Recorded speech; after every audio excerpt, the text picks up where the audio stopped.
Cepteki Çin casusu yapmıştık geçtiğimiz günlerde, haberi hatırlarsınız.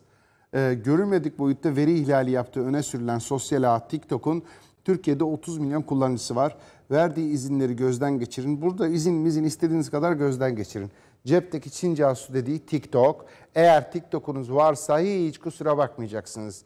O telefondan banka işlemleri yapıyorsanız o yaptığınız banka işlemleri Çin'e gitti. O telefonda hanımınızın, çoluğunuzun, çocuğunuzun, kendinizin fotoğraflarını çektiyseniz o fotoğraflar Çin'e gitti.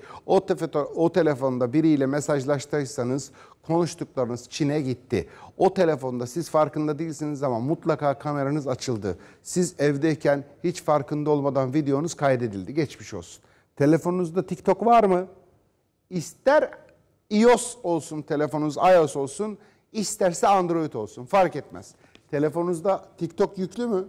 Ve kullanıcı adım yok benim. Önemi yok. TikTok'u yüklediniz mi? Ya sadece baktım ben. Efendim önemi yok. TikTok yüklediniz mi telefonunuza? Geçmiş olsun.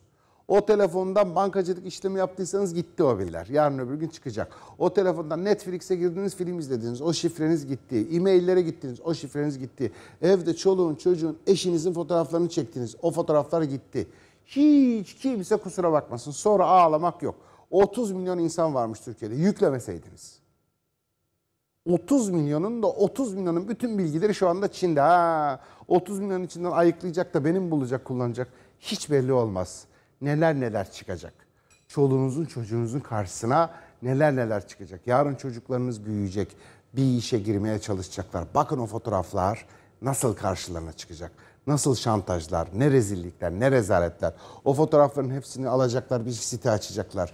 Görün şu insanların rezillikleri. Siz farkında değilsiniz. Telefonu masaya bırakmışsınız. Sesiniz kaydedilmiş, görüntünüz kaydedilmiş. Biriyle WhatsApp'ta görüştünüz. Onların hepsi kaydedilmiş.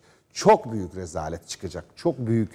TikTok'tan ya şu kadar söyleyeyim size. Sadece kendi telefonunuz değil. Arkadaşınıza sorun, arkadaşınıza. Kardeş telefonda TikTok yüklü mü yüklü? Telefonu dışarıda bırak.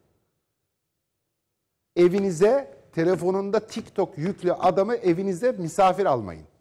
Telefonunda TikTok yüklü insanı iş yerinize sokmayın. Telefonunuzda TikTok yüklü adamla muhatap olmayın. Kardeş kusura bakma, telefonu dışarıda bırak, senin telefonunda TikTok yüklü diyeceksiniz. Bu kadar ciddi bir şeyden bahsediyorum. Ve işte cepteki Çin casusu diye de o var.